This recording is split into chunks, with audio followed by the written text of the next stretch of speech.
Vamos abrir as nossas Bíblias em Tiago, no capítulo 2. Se você não tem ou não trouxe sua Bíblia, só você levantar a sua mão e a nossa equipe da recepção vai levar a Bíblia já com o texto aberto até você, ou o texto marcado, na verdade, até você.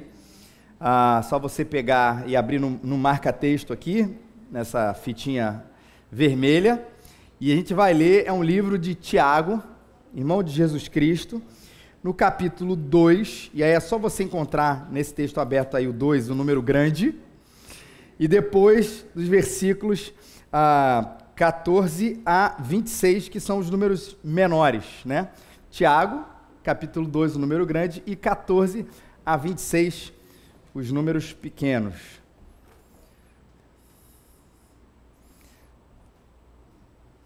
Não agora, Júlio, depois tem o PowerPoint.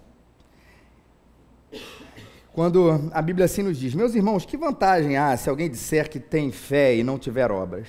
Essa fé poderá salvá-lo? Se um irmão ou irmã estiverem necessitados de roupa e do alimento de cada dia, e algum de vós lhe disser: ide em paz, aquecei-vos, saciai-vos, e não lhe deres as coisas necessárias para o corpo, que vantagem há nisso? Assim também a fé por si mesma é morta se não tiver obras.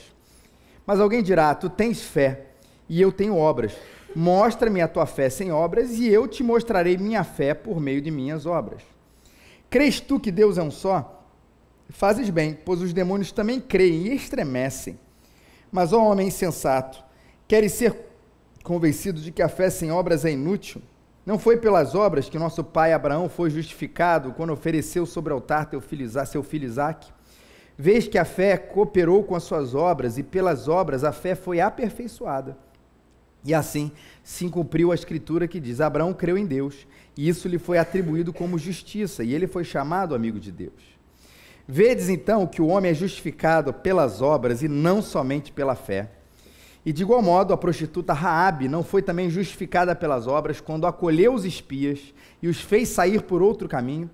Pois assim como o corpo sem o espírito está morto, também a fé sem obras está morta. Okay. Vamos ver a notícia importante dessa semana?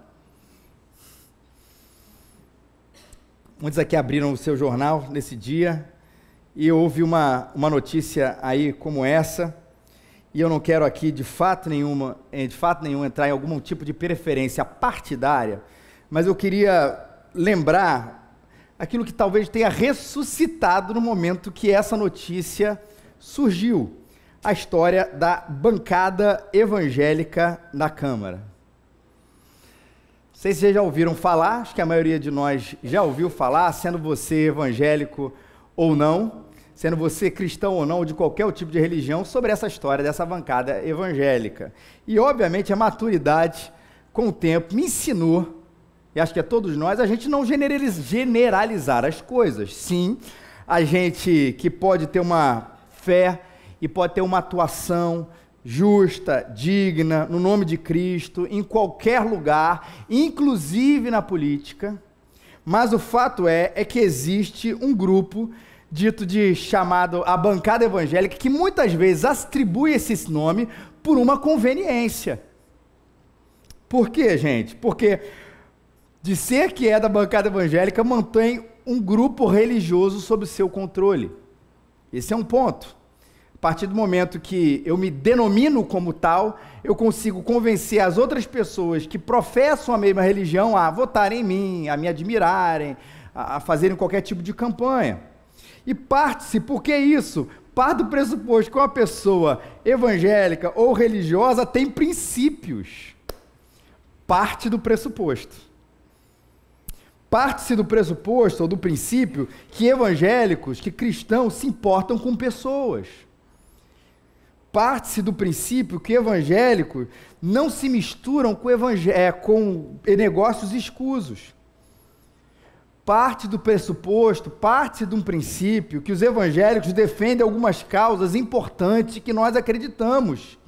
E por causa disso, muitas vezes as pessoas convenientemente se colocam esse nome para angariar voto ou qualquer coisa ter as pessoas sob o controle. A minha pergunta é o seguinte: por que esse grupo ou qualquer outro grupo que se denomina cristão evangélico, porque ele se autodenominou desse jeito, a gente pode caracterizar esse grupo como cristão ou como evangélico?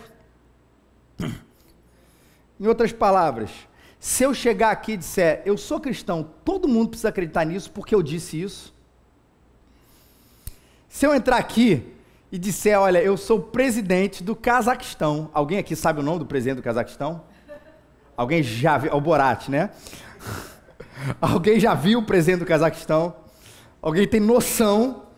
Se alguém chegar aqui, tiver uma cara meio cazaque e falar, olha, eu sou o presidente do Cazaquistão, por isso a pessoa disse isso, a gente tem que acreditar no que ela falou. Se alguém entrar aqui e disser, olha, eu sou um emissário de Deus, e a pessoa começa a citar versículos bíblicos, começa a citar algumas frases do nosso jargão cristão, evangélico, protestante, por isso ela sabe citar os jargões, ela se diz um emissário de Deus, só porque ela se denominou dessa maneira, a gente deve considerá-la assim? De jeito nenhum. Eu falei de político, gente, mas deixa eu falar de uma outra classe que também tem que, às vezes se denomina cristão evangélico, uma classe chamada pastores. Existe também essa classe que, por fato de eu me colocar um título pastor, ter uma igreja sob a minha liderança e falar que eu sou cristão, protestante, evangélico, seja lá do que for, isso não necessariamente me faz o tal, porque um dia eu recebi um título. Porque a gente não pode se apegar apenas à confissão, à verbalização da confissão das pessoas para dizer que ali existe um discípulo de Cristo. A coisa é muito mais profunda, que é o que o Tiago vai trabalhar aqui nesse texto. Não que a confissão não seja importante, porque ela é. Olha só o que diz: se você confessar com a sua boca que Jesus é Senhor, parênteses, será salvo, parênteses, porque com a boca se confessa para a salvação. Acho esse texto importante, Romanos 10, de 9 a 10, porque ele vai falar que a confissão, ela é importante de verbalizar, dizer, eu pertenço a Cristo, isso mostra coragem, isso mostra comprometimento, isso mostra assim, eu abracei esse negócio mesmo, não tenho vergonha, inclusive tenho orgulho, e no momento que eu confesso isso, eu me comprometo com aquilo que eu estou dizendo. É que nem aquele cara que, né, você está namorando? Mais ou menos.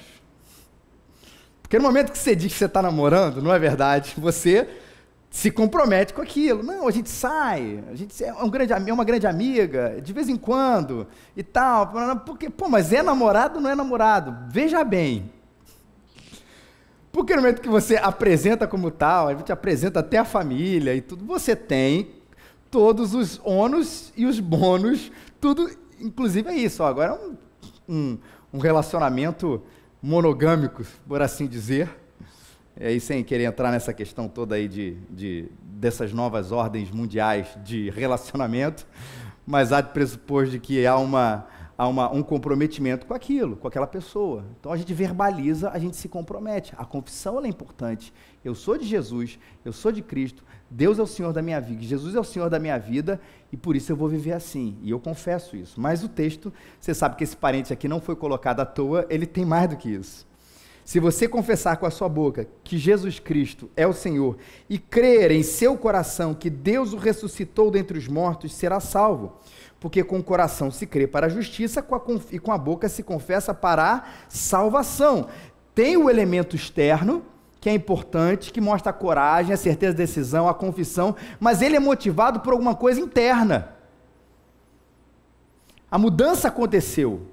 E a ideia aqui do coração não é do sentimento só, ele envolve o sentimento, mas a ideia principal é da vontade.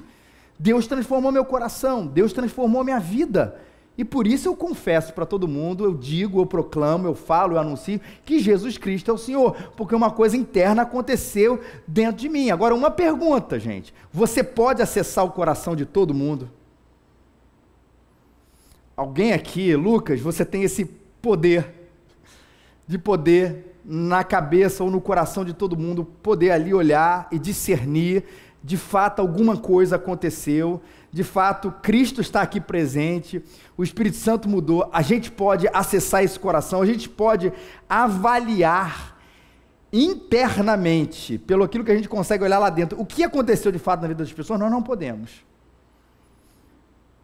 Ninguém é secretário de Deus. Ninguém é psicólogo divino. Ou cardiologista, quase nesse caso. De poder olhar e perceber e discernir o que se passa ali na alma, o que se passa no coração, o que se passa na existência. Deus não nos deu esse poder. Mas e aí? A pessoa se diz um cristão, extorque dinheiro dos outros, se diz um cristão, engana com falsas promessas, que são distorções da Bíblia, se diz um cristão, mas vive uma vida absolutamente contrária. E aí? A gente não discute por causa do argumento de que dentro da vida dela a gente não pode saber o que se passa? Porque às vezes é um discurso meio safado. Não, a gente não sabe o que acontece no coração, a gente não pode, essa é a frase perigosa, né? A gente não pode julgar os irmãos. E isso às vezes nos torna ingênuos. Quer dizer então que se a gente não pode julgar qualquer pessoa que confessar e disser, não, eu creio em Jesus Cristo, pode falar o que quiser em nome de Deus, a gente não pode dizer absolutamente nada, e não pode fazer nenhuma crítica, a gente não pode fazer nenhum comentário, porque ela está respaldada num negócio que é a confissão. Não, mas eu frequento a igreja, Jesus é o Senhor da minha vida. Pronto, acabou. Veja bem, não é isso que Tiago diz. Se a ideia de julgar a pessoa é de que eu posso que você olhe para você. Caramba. Eu digo que eu sou cristão, mas, cara, vacilo nisso. Isso precisa mudar. Eu preciso zelar pelas raízes, que eu não estou falando da igreja.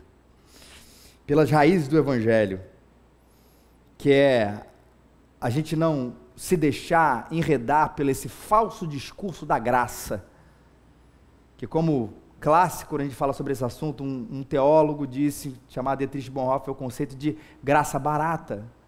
Então, se Jesus me perdoou, está tudo bem. Isso quer dizer que eu posso fazer todas as coisas do jeito que eu quero, da maneira que eu quero, e ele me deu um perdão para que eu viva a vida do meu jeito. Não é assim. Ele me deu um perdão, e esse perdão me transformou de uma forma tão grande, se esse perdão é genuíno, né? Não pela parte de Deus, mas que você experimentou ele, que ele faz com que você queira viver do jeito que ele quer. Não por obrigação, mas porque uma transformação aconteceu dentro de você. E aí não pode deixar, e ao longo da história a igreja se deixou enredar por isso, porque famoso se converteu. E não é só essas coisas das celebridades aí se convertendo e agindo da mesma forma e se convertendo, mas desde os tempos mais antigos, quando os imperadores se convertiam, entre aspas, por uma conveniência, porque teriam mais autoridade, porque teriam mais poder, que teriam mais domínio, nada diferente do que a gente vê hoje. E ele disse, mas agora eu sou um rei, eu sou um imperador, eu sou um deputado, eu sou uma celebridade cristã. Opa, a gente não fala mais nada? Mas o Evangelho não diz que a graça que perdoa é a graça que transforma? Para que a gente zele pela pureza, e a pureza da igreja. A gente precisa relembrar isso para se exortar, para se encorajar, eu comigo, mas nós como irmãos. Numa dificuldade, a gente precisa exortar o outro a viver uma vida de acordo com o Evangelho de Jesus. Esse é um princípio, e os pequenos grupos vão relembrar muito claro isso do Novo Testamento. É para a gente se exortar, é para a gente se encorajar, é para a gente dar um toque. Isso a igreja fazendo com a igreja, esse discurso que eu vou à igreja, por favor, não mexam comigo, não é um discurso bíblico. Ninguém vai ser, óbvio, detetive do pecado do outro, um arqueólogo dessas coisas, ali pesquisando, soprando, acho que achei um pequeno osso, é um dinossauro. Eu achei um negocinho, a pessoa está condenada, não é isso. Mas que a gente precisa zelar por isso, uns pelos outros, por essa pureza, isso é bíblico. Por isso que Tiago, mais uma vez, disse, escreve esse texto. Não para falar, guarde bem isso, é óbvio, nós vamos tratar isso durante as próximas 2h30, não porque a fé é maior do que as obras, o assunto não é esse. O que é mais importante, quando a gente lê esse texto, o que é mais importante, fé ou obras, né?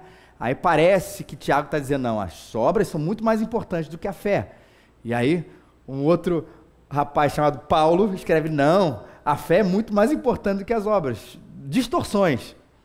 As coisas não são assim, nem biblicamente, nem na cabeça de Tiago, nem na cabeça de Paulo. A gente vai ver isso aqui. A discussão mesmo é entre uma fé com obras e uma fé sem obras. Não é se uma é mais importante do que a outra. A discussão aqui que Tiago está dizendo é que existe uma fé sem obras e existe uma fé com obras. Existe uma fé genuína e existe uma fé que é um discurso vazio. Porque se fosse verdadeira, estaria acompanhado de diversas outras coisas.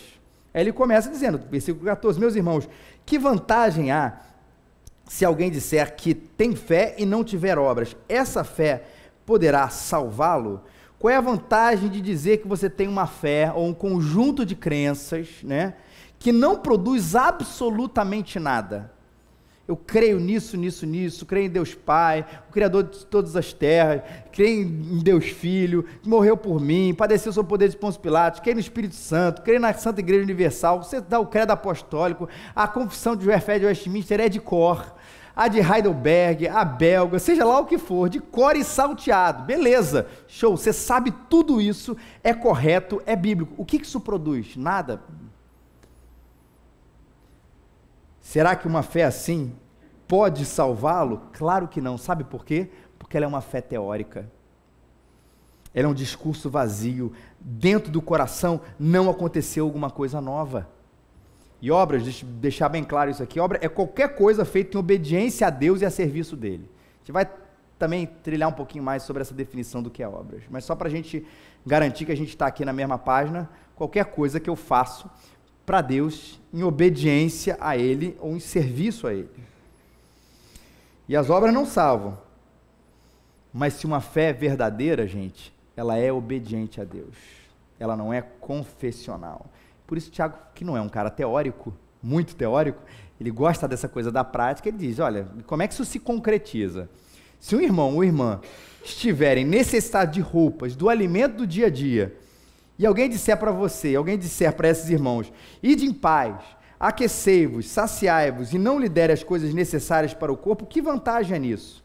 Assim também a fé por si mesma é morta se não tiver obras. Ou seja, vamos dar um exemplo, Tiago dizendo, se tem um irmão necessitado, e ali está precisando comer, está precisando vestir, não tem roupa, e você disser para ele, ide em paz, tipo, boa sorte, ou até a gente usa, né, que Deus te abençoe, tipo, tira o seu problema daqui, assim, cara, que fé é essa? Não aconteceu nada dentro de você? É óbvio que a gente tem que avaliar hoje em dia, primeiro, é uma necessidade real, segundo, você pode ajudar, porque tem coisas que a gente não pode ajudar, e tem coisas que são necessidades reais e outras nem tanto, porque esse hoje em dia, né, o que bate principalmente na porta da igreja, de necessidade, não é brincadeira não. Se a gente ajudar tudo, primeiro não vai ter orçamento que caiba. E também porque, até Elenilson estava conversando sobre isso, né, tem muita gente que acaba se aproveitando disso, bate na porta da igreja, porque sabe que aqui existe um coração misericordioso, e meu irmão, aplica o golpe que quiser. Porque a gente fica culpado, né? Pô, bateu na igreja, lê Tiago, entra alguém com a necessidade, a gente não ajuda, pô, meu irmão, pastor, o senhor prega muito bem, mas é hipócrita, hein? Precisa avaliar essas coisas, hoje em dia tem muita malandragem aí também, mas ele diz, mas é uma necessidade real, claro que o caso é daqui, se você disser, ide em paz, boa sorte, Deus te abençoe, é sinal de que isso não tocou no seu coração. Tiago vai dizer, nos versículos anteriores, a religião pura e imaculada diante do nosso Deus é essa, visitar os órfãos, as viúvas nas suas dificuldades e não se deixar contaminar pelo mundo. Com a religião verdadeira, quando você crê em Cristo, isso te faz ser mais solidário às viúvas e os pobres, que aqui no texto, tanto no Antigo como no Novo Testamento, era o símbolo das pessoas que eram os grandes desamparados da sociedade. Não tinha previdência, boa ou ruim, não tinha. Não havia nada que o governo, bom ou ruim, pudesse fazer. A pessoa é uma viúva ou é um órfão, ela está literalmente jogada no mundo. E aí o Antigo Testamento vai dizer que Deus era o pai dos órfãos, e era o justo, o advogado das viúvas, aquele que estava ali do lado, porque era uma causa que ninguém se importava, eram os solitários, os sozinhos, os desamparados, mas existia alguém que cuidava dela, e esse era Deus. E o Novo Testamento vai dizer assim, olha, que é a mesma ideia aqui, as mesmas pessoas passavam pelas mesmas dificuldades. Se a gente conseguir visitar os órfãos, as viúvas nas suas dificuldades, a gente vai estar cumprindo de fato a vontade de Deus. Por quê? É fruto de um coração sensível ao próximo. Se a gente tem que avaliar dentro de nós, se a minha fé é verdadeira, eu sou sensível às pessoas. Eu sou sensível às suas necessidades, sejam elas qual forem. Isso me toca, ou eu continuo indiferente a tudo que acontece ao redor e uma pessoa tomada pelo egoísmo. Opa, nada aconteceu. Ele é fruto, esse olhar, da nossa luta contra o egoísmo, fruto de um mandamento novo que se instaura dentro de nós. Amarás a Deus e amarás ao teu próximo como a ti mesmo. É o resumo de tudo. Se eu consigo olhar e amar, algo diferente aconteceu comigo. Vamos lá, gente. Obras têm a ver com caridade, sem dúvida, porque a gente está caminhando por aí, mas não é só isso. Obras é obediência a Deus, por isso ele vai citar dois exemplos, o exemplo de Abraão e o exemplo de Raabe. Vou falar aqui para vocês, porque ele usa esse exemplo como gente que produziu obras, Abraão e Raabe. E nesses dois textos, a gente vai lembrar o que aconteceu lá no Antigo Testamento, não é uma obra de caridade, que nem Abraão e que nem Raabe fizeram, mas uma obediência a Deus, especialmente Abraão. Quem era Abraão? Um judeu, considerado o pai da fé, e ele tinha uma promessa de Deus, de que um dia ele seria o pai de um grande povo, que é o povo judeu até hoje. Ok? Mas para você ser pai, você precisa de quê, gente? De um filho. Até onde eu sei, as coisas funcionam assim. E aí não vinha o filho. Não vinha o filho. A promessa demorada, não chega. Depois de muitos e muitos tempos, Deus manda Isaac, o filho de Abraão. Aí beleza, Deus manda Isaac, e aí Deus fala para Abraão, Abraão, vai sacrificar Isaac. Caramba, demorou tanto, e agora o Senhor manda Isaac, e o Senhor manda eu sacrificar ele. Mas Abraão fez o quê? Ele obedeceu, foi disposto a sacrificar e foi fiel a Deus. Essas são as obras de Abraão. Não é uma caridade, vocês estão vendo? Ela é um desprendimento. O que o Senhor me deu, o Senhor é mais importante do que o Senhor me deu. A tua vontade é mais importante do que a minha. Os teus mandamentos são a minha vida. Vamos lá. A gente sabe depois, para você que não conhece a história, que na hora H de sacrificar é a prova sobre a fé de Abraão. Deus vai lá e impede o sacrifício. O próprio Deus vai lá e impede o sacrifício. Ok. Não é um ato de caridade, não foi direção a ninguém necessitado, mas uma atitude que ele fez em obediência a Deus. Raabe também. Uma história um pouquinho diferente, mas quem era Raabe? Abraão era um judeu e Raabe era uma gentia, uma não-judeu, né? Uma não-judia. E ela era uma prostituta. E Deus havia dado para o povo de Deus uma terra, a terra prometida, e alguns espiões foram olhar essa terra do povo de Deus, do povo judeu, foi olhar essa terra para ver os seus habitantes, as suas bênçãos, as dificuldades, dava para entrar, como é que era, foram dar uma olhada na terra. E aí o rei dessa terra descobre que haviam esses espiões ali. Ó, tem X9 na área. Tem gente do povo estranho aqui. E aí Raabe, para proteger, ela esconde esses dois espiões. E é interessante o motivo pela qual ela faz isso. E lhes disse, sei que o Senhor lhes deu essa terra. Ela de outro povo, vocês não causaram um medo terrível, e todos os habitantes dessa terra estão apavorados por causa de vocês, pois temos ouvido como o Senhor secou as águas do Mar Vermelho perante vocês quando saíram do Egito.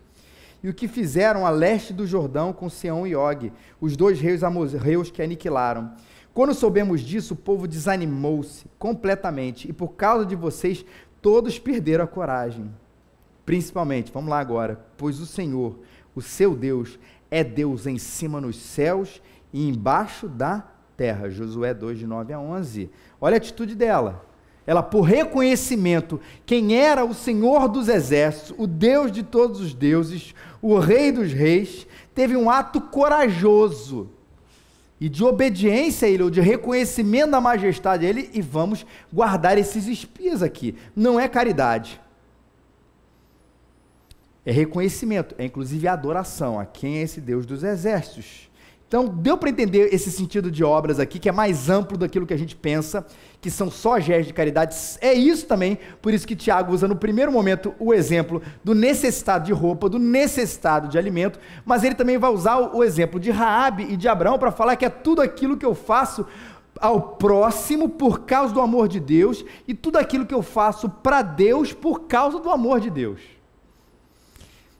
Nas duas coisas é o amor de Deus é que me motiva. O amor de Deus que me motiva em direção ao próximo, e o amor de Deus que me motiva em direção ao próprio Deus e fazer a vontade dele. Isso é obra. E por quê? Porque em tudo ele me amou primeiro. Assim também é o argumento dele: a fé por si mesma é morta se ela não tiver obras. Augusto Nicodemos, também um pastor, ele fala um pouquinho sobre esse texto da seguinte maneira: a fé é a seiva que corre invisivelmente dentro da árvore e a mantém viva. O fruto é a manifestação externa, a prova incontestável de que a árvore está viva. Fé e obras são os dois lados da mesma moeda. Onde está uma, está a outra. E onde falta uma, também certamente falta a outra. Bonita essa analogia da seiva e do fruto. A questão é da árvore completa. Se tem seiva, tem fruto. Se tem fruto, tem uma seiva. As de uma coisa gera outra necessariamente. Onde falta um, onde não tem uma coisa, é porque provavelmente está faltando outra. Então a fé verdadeira, ela é viva quando ela tem obras, e ela é morta quando ela não tem nenhuma consequência. E não se engane, Jesus também ensina isso para a gente. Não é só Tiago, não é só Paulo também, o próprio Jesus, a gente pregou aqui há pouco tempo atrás, Mateus capítulo 25, texto clássico, quando Jesus fala: olha, venham benditos de meu Pai, no último dia Deus vai chamar as pessoas à sua direita, recebam como herança o reino que lhe foi preparado desde a criação do mundo. Por quê? Porque eu tive fome, vocês me deram de comer, eu tive sede, vocês me deram de beber, eu fui estrangeiro e vocês me acolheram, eu necessitei de roupas, vocês me visitaram, me vestiram, estive enfermo, vocês cuidaram de mim, estive preso e vocês me visitaram. Olha Jesus falando da importância dessas obras, que é fruto da fé viva. No último dia, vai diferenciar de vocês, não é o discurso vazio: sou cristão, aceitei Jesus, entreguei minha vida para Ele. Não é só isso, é a fé que vocês têm sendo genuína, gerando atitudes como essa que Ele mesmo descreve. Ao cair da tarde, os discípulos aproximaram-se de Jesus e disseram: esse é um lugar deserto, já está ficando tarde, manda embora a multidão para que possam ir aos povoados comprar comida. E Jesus respondeu: eles não precisam ir, deles vocês algo para comer. Isso também é muito interessante. Jesus estava interessado naquele momento, naquele instante, a missão dele era pregar o evangelho, estava ali pregando, mas já estava ficando tarde, não tinha padaria aberta. Ele falou assim: ó, gente, vai ficar tarde. Os discípulos falando: despede esse povo para eles irem procurar o que comer, enfim, aonde for. Jesus falou assim: não, vocês mesmos, dê a eles o que comer. Jesus multiplica pães, Jesus multiplicou os peixes, é claro, a gente não quer tirar o sobrenatural da história, mas Jesus colocando no coração dos seus discípulos a importância de olhar para todas as necessidades das pessoas. Obediência prática em todos os sentidos. Portanto, falei de caridade aqui nesses dois primeiros textos, né? Mas agora, portanto, quem ouve as minhas palavras, Jesus dizendo, e as pratica, é como um homem prudente que construiu a sua casa sobre a rocha. Nem todo, esse é o mais duro, né? Nem todo aquele que me diz Senhor, Senhor, entrará no reino dos céus, mas apenas aquele que faz a vontade de meu Pai que está nos céus. Mais obediência. Isso é uma fé viva, isso é uma fé genuína. Por isso, não apenas, isso é muito importante, não apenas conheça a vontade de Deus, mas faça a vontade de Deus. Esse é o apelo de Tiago. Ele vai falar isso de maneiras as mais diversas. Esse texto parece que é o grande princípio de Tiago. Não é só conhecer a vontade de Deus, não é apenas saber a vontade de Deus, que ela existe, conhecer os mandamentos, mas é fazer aquilo virar prática, porque essa é a marca de uma fé viva, é marca de quem conhece a Deus, é quem obedece a Deus. E obedecer a Deus, guardem bem isso, não é genérico, não é etéreo. O Tiago vai dizer, é palpável, dá para medir. Claro que eu estou medindo quantos graus de obediência você tem, 70%, 50%. 6,5 passa na média, opa, vai para o céu. Não é claro que é isso, mas se não tem algo palpável, é tudo etéreo, tinha um amigo que falava espiritualidade com cheiro de nuvem, tá, mas não tá, você tenta agarrar, você vai sair do avião, né, vou pular e vou ficar que nem caminho aqui, não vai afundar. Tem uma aparência interessante, mas não tem sustentação. Isso é verdadeiro, é palpável. E aí Tiago usa um argumento também interessante sobre a confissão. Você diz, mais uma vez, que Deus é um só, você diz assim, ó, qual é a tua confissão? Você se sente tranquilo, beleza, porque quando eu te pergunto se você crê em Deus, ele diz, sim, eu creio em Deus e creio que Deus é um só, que era a grande confissão judaica na época. Aí ele usa assim, cara, show, maravilha, está na Bíblia, show, maravilha, né? Porque os demônios também creem e estremecem. Se essa fé para você é a fé mais importante, crer na existência de Deus, ou crer que Deus é um só, cara, dizer uma galera que também crê nisso, os demônios. E é fundamental esse versículo na sociedade que a gente vive hoje. Perguntemos aos nossos amigos, as pessoas estão perto de nós, você acredita que Deus existe? O grupo de ateus cresce, mas é minoritário. Sim, eu acredito que Deus existe. É um ótimo começo, mas ele não é tudo na nossa relação com Deus. Claro, acreditar que ele existe é um ótimo, excelente começo, mas ele não é tudo. Acreditar que ele existe é bom, acreditar que ele existe é importante, mas não é suficiente, porque se fosse suficiente, os demônios estariam salvos. Eles creem e tremem diante dessa verdade, acreditam com todas as forças, mas isso não é suficiente. Pensa só tentando trazer isso para a nossa realidade, tenta pensar numa pessoa interessante, uma pessoa que você admira, seja na tua profissão, seja um colega, alguma coisa assim, alguém que você admira de verdade. E hoje, esse fenômeno das redes sociais é interessante porque a gente é convidado a entrar no dia a dia. Não é só onde a pessoa cantou, né? Agenda de shows de fulano de tal. Não, hoje eu acordei. Hoje eu fui no lugar tal. E a gente parece que é convidado a participar das pequenas coisas do dia a dia das pessoas nas redes sociais. E quem é fã gosta dessa proximidade. Pode parecer às vezes uma grande bobagem, algumas fotos, alguns comentários, mas a gente quer essa proximidade. Porque nos faz sentir, não é verdade, mais próximos, mais íntimos delas, participante ali do dia a dia da pessoa. E se essa pessoa que você tanto admira, além de postar tudo isso e acompanhar, ela de alguma maneira te convidasse a se relacionar com ela, não digo marido e mulher, não, vem aqui, vamos conversar. Caramba, admirei sempre, tenho uma admiração incrível pelo Rafael Nadal, achei ele não só um grande tenista, mas talvez um dos maiores esportistas de todos os tempos. Pela garra que ele tem, pela não desistência do negócio, eu acho um cara persistente. Imagina só, passa aí um diazinho com o Nadal. Eu falei para o Rafael, no céu eu ganho dele. Não sei para onde ele vai, mas no céu eu ganho dele. Como é que é isso? Como é que é a sua cabeça quando você está perdendo? Aquela bola que todo mundo achou que você tinha... Como é que é? A gente quer essa proximidade de alguém interessante, de alguém como ele. Mas pensa em Deus. Eu acredito, é o que a Bíblia me ensina, de que Deus quer essa proximidade, essa amizade com a gente, e não simplesmente que você saiba que Ele existe, e até o admire, Ele lá e eu aqui. E a Bíblia diz que só é possível essa amizade, essa intimidade por causa do que Jesus Cristo fez na cruz por nós, pelo que Jesus Cristo fez na cruz pelas nossas vidas. Quando Deus fala assim, crês tu que Deus é um só, fazes bem, até os demônios creem e tremem, é porque a Bíblia está nos ensinando a ter uma coisa muito além disso, é uma amizade, é uma proximidade, uma fé viva, uma fé verdadeira. E essa amizade, essa história não pode acontecer porque você desejou, mas em primeiro lugar porque Deus desejou ter essa amizade, essa proximidade contigo.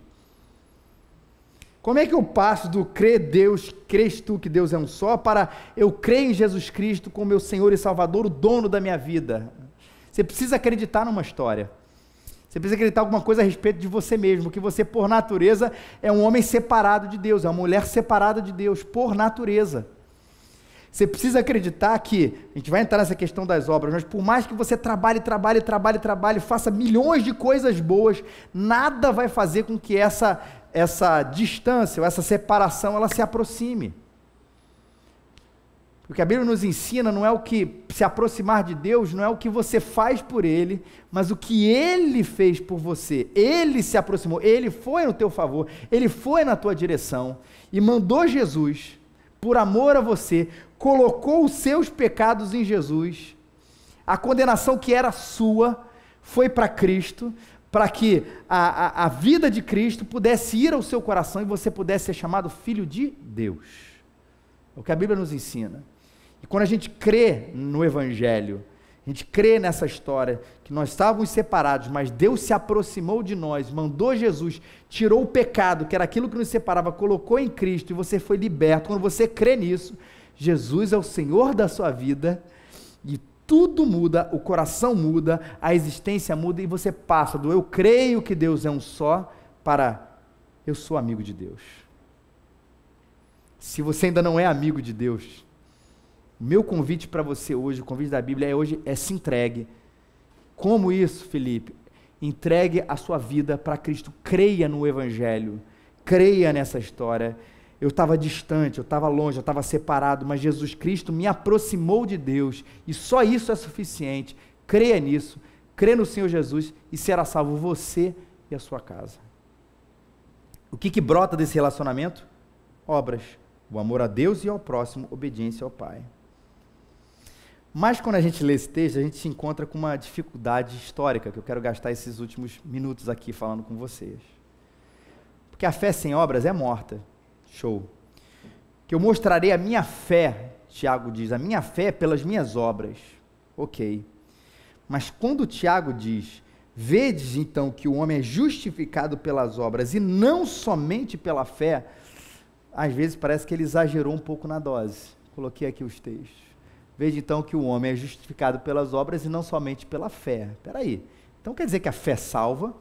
Quer dizer que ele está contradizendo o que Paulo disse aqui, pois sustentamos que o homem é justificado pela fé, independente da obediência à lei. Sinceramente, não parece contraditório? O homem é justificado pelas obras e não somente pela fé.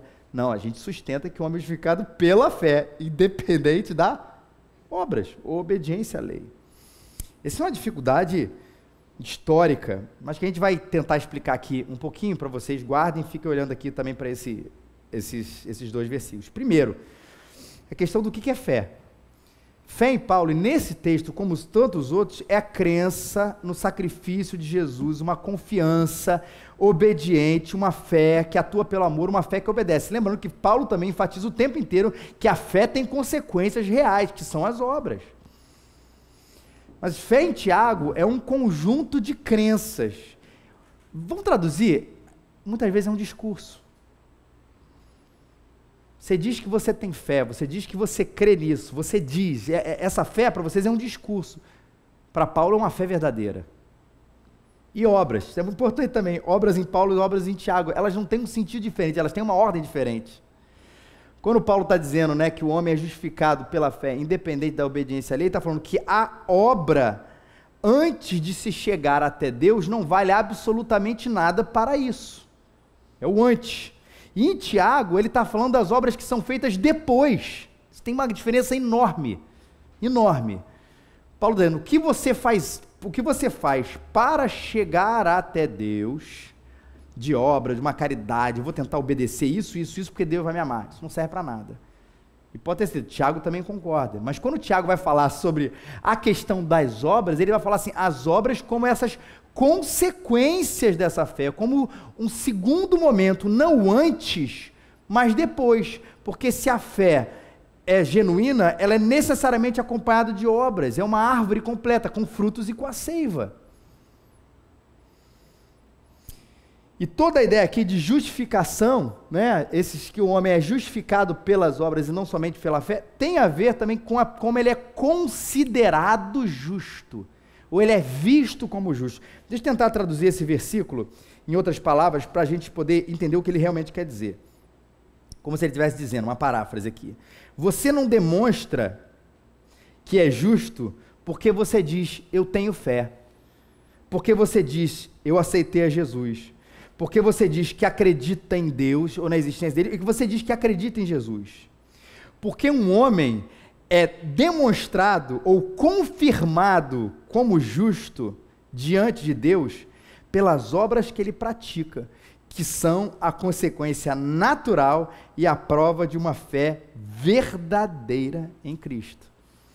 Um homem é não tornado justo, não é perdoado pelos seus pecados, por causa das obras que ele pratica, mas ele é considerado, ele é visto, ele é demonstrado como uma pessoa justa, aí sim é pelas obras que ele pratica, porque aí vem toda a nossa discussão no começo, porque senão era só dizer, eu tenho fé, e a gente não pode só aceitar isso.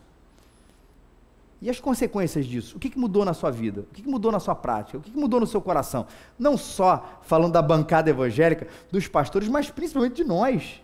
O que mudou? Porque a gente é considerado justo, sim, pelas obras que a gente faz, demonstrado justo ou confirmado justo, porque elas são a prova de uma fé verdadeira que aconteceu em Cristo Jesus. Obras que são feitas depois e não é antes. Você não demonstra que é justo porque você diz, eu aceitei Jesus.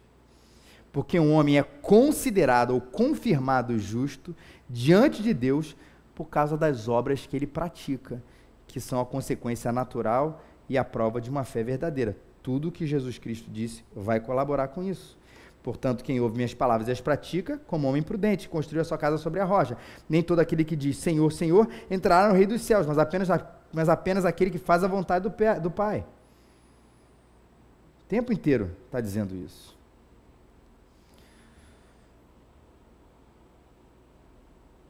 Minha pergunta para a gente terminar aqui é, que fé que você tem onde você se encontra? É discurso ou ele é ação? É verdade ou é mentira? É genuíno? É real? Transformou ou não? Ah, mas aconteceu uma coisa interna no meu coração espetacular. Beleza, frutificou? Tornou você obediente? Você amou mais ao próximo? Você, em primeiro lugar, isso aconteceu, isso é verdadeiro, isso é genuíno. Se não aconteceu, Senhor, eu quero entregar a minha vida de verdade para o Senhor Jesus. Que aí as coisas começam a acontecer dentro de mim. Compartilhe as boas obras. Falando dos outros, que é o tema de hoje, compartilhe boas obras, ou boas ações, não deixe o pragmatismo legitimar o que é cristianismo verdadeiro. E sim o que Tiago falou. É um olhar para os outros também, tá? Um olhar para a igreja. O que eu estou querendo dizer com isso? A igreja do cara é grande. Pronto, isso legitima a fidelidade a Deus, não é verdade. A igreja ali tem milagre, e aquilo ali legitima a fidelidade a Deus, não é verdade. O Senhor Jesus mesmo falou isso. Nesse termo do Senhor, Senhor, disse, Senhor, mas no teu nome profetizamos, e teu nome expulsamos demônios. E daí? Não vos conheço, porque vocês não fizeram a vontade de Deus. A igreja ali cresce absurdamente. Isso não legitima a presença de Deus, gente. Porque existe, preste atenção, um pragmatismo terrível que coloca a vontade de Deus ou a certeza da bênção de Deus nessas coisas. Se a igreja cresce, ela é de Deus. Se a igreja ali tem um milagre, ela é de Deus. Se aquilo ali está acontecendo, isso é de Deus. E nós não acreditamos nisso. O princípio primeiro é a fidelidade a Deus. que às vezes gera uma mega igreja, um grande milagre, às vezes gera uma pequena igreja, e às vezes até poucos milagres decididos sobrenaturais. Se não todos os pastores na Europa são infiéis, acho que todos. Que lá é mega igreja, quanto tem mega igreja? Tem 30 pessoas, caramba, tá bombando. E lá eles sofrem, tem pequenas igrejas, e a maior denominação evangélica no Brasil se chama Igreja Universal do Reino de Deus.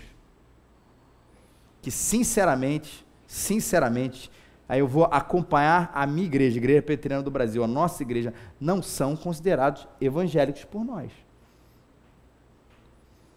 Mas tem gente que é salva lá, não estou discutindo isso. Mas tem gente que aceitou, não estou discutindo, mas faz uma obra de caridade lá, não estou discutindo, eu estou discutindo a fidelidade da igreja como um princípio. Não é.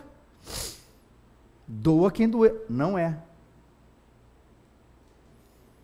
O pragmatismo não pode deixar a gente legitimar o que é verdadeiro. Avalie a fidelidade à palavra de Deus e não o pragmatismo dos números.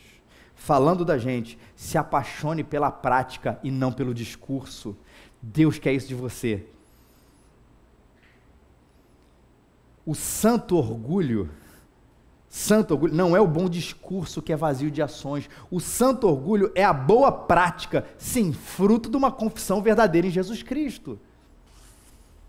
E eu sou com uma igreja assim, a gente, volta e meia vai conversando, já conversei isso com o Gabriel, já conversei isso com o Marquinhos, que eu fico feliz, porque existe um ressurgimento do interesse, principalmente dos jovens, pela uma teologia saudável, nem falar teologia reformada, a teologia saudável, que bom, mas às vezes me preocupa, porque sabe citar cada parágrafo das Institutas de Calvino, sabe citar autores holandeses, autores de não sei aonde, de que século passado, para ele, que ninguém sabe, show de bola, tem nada de errado, mas parece que é uma grande verborragia teológica. Quando Jesus chamou a gente, cara, se aprofunde, claro, entenda a palavra de Deus, mas isso tem que gerar prática. Eu vou concordar com o Rick Warren, todo o ensino na igreja, ele é transformacional. Isso quer dizer que cada aula de teologia, por mais profunda que ela seja, se ela não transformou você em nada, cara, tem alguma coisa equivocada. Falei sobre a volta de Jesus, Paraná, se não gerou você em esperança, se não gerou você uma obediência maior, um desprezo ou uma diminuição do valor que você dá para as coisas aqui nessa vida porque o teu lugar é maior, cara, isso não gerou, você tem conhecimento, sabe dissertar sobre todas as correntes teológicas, sobre a volta de Jesus, mas isso não faz diferença nenhuma agora. Sim, o ensino tem que transformar. Sim, o ensino tem que fazer você uma pessoa diferente, e não tem a ver somente com a capacidade do pregador de aplicar, mas a nossa capacidade de entender como Tiago, que nós não podemos ser meros ouvintes, mas praticantes da palavra de Deus. E eu acredito que a igreja vai ser diferente mesmo, ela já é diferente, mas a igreja vai ser mais impactante, quando a fé verdadeira, cheia de boas ações, entrar no bairro. Quando uma fé verdadeira, cheia de boas ações, entrar no seu trabalho. Quando uma fé verdadeira, cheia de boas ações, entrar na sua casa. Uma fé verdadeira, cheia de boas ações, entrar na sua família. Aí sim seremos uma igreja operosa, como Deus quer da gente, com um papel nesse mundo de servir, com aquilo que há mais importante, a pregação do Evangelho, mas a pregação do Evangelho de um Jesus que veio salvar e que preocupou com o homem todo, o homem por inteiro.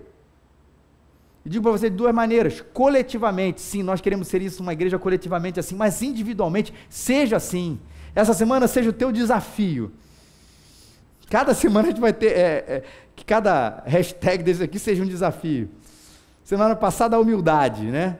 Na questão de como a gente trata as pessoas. Hoje, nas boas ações. O que essa semana, onde essa semana você vai mostrar a fé que você tem?